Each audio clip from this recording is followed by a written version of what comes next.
I cheated on my husband. For years, then I found out he was dying.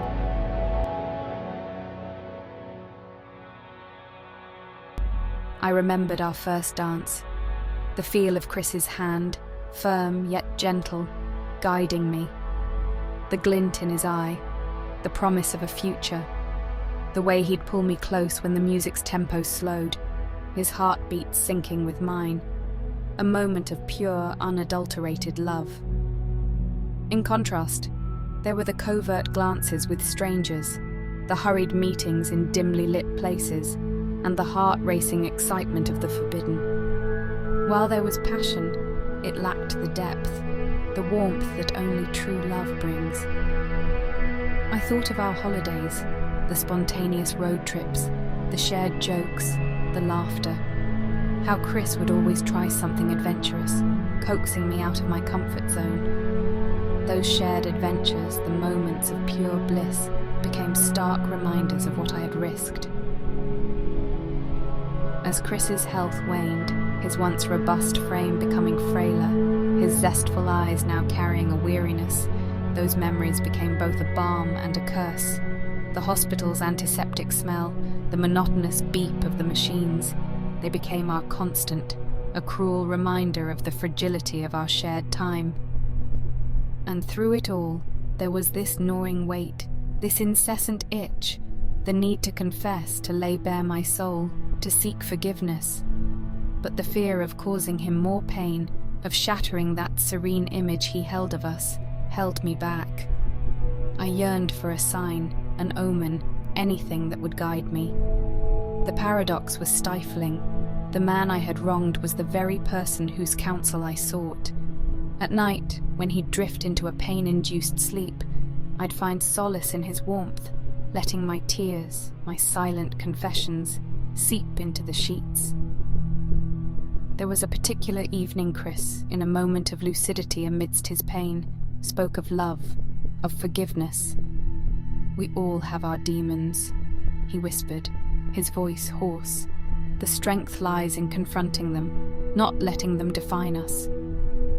I wondered then if he knew, if he sensed the turmoil within me, but he simply smiled, that gentle, loving smile of his, leaving me with more questions than answers. I wanted desperately to be the woman he believed I was, the faithful wife, the loving partner, but the shadows of my past, the spectres of my actions, loomed large, threatening to suffocate me.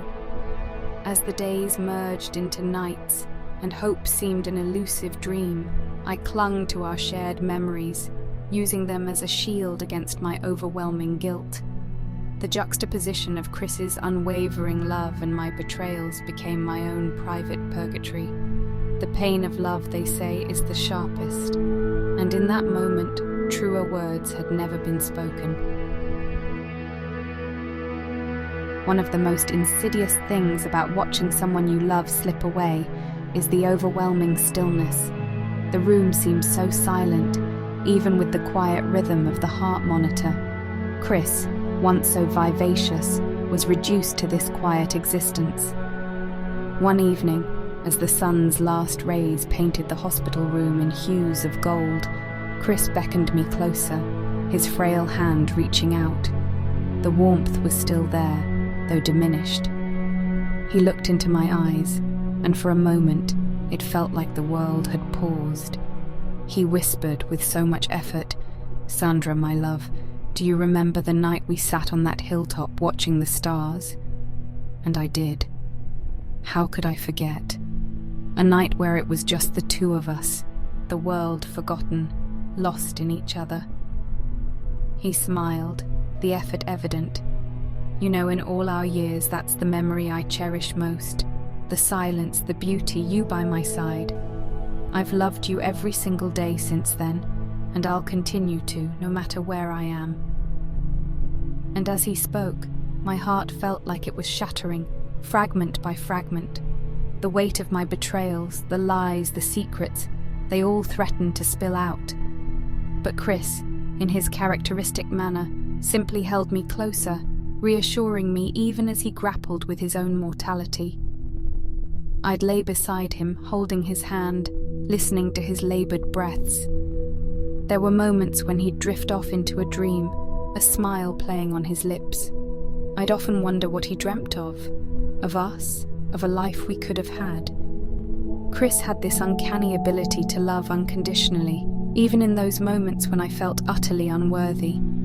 He spoke of our memories, of the little moments, the shared secrets, the adventures, and the lazy Sunday mornings. He spoke of them with such fondness, each memory tinged with love. In one of his more lucid moments, he took my hand, placed it on his heart, and whispered, "Every beat, every single one, was for you. Even now, as they grow fainter, know that it beats for you." The intimacy of that moment, the raw emotion, was almost too much to bear.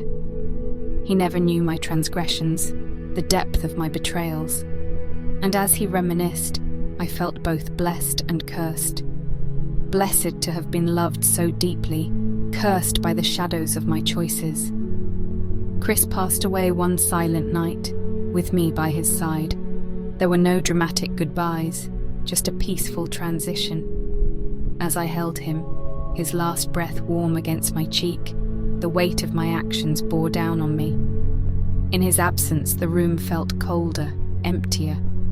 Chris had given me his heart, his love, his trust, and in the end, all I had to offer were silent goodbyes, whispered confessions that he'd never hear, and the undying weight of my guilt.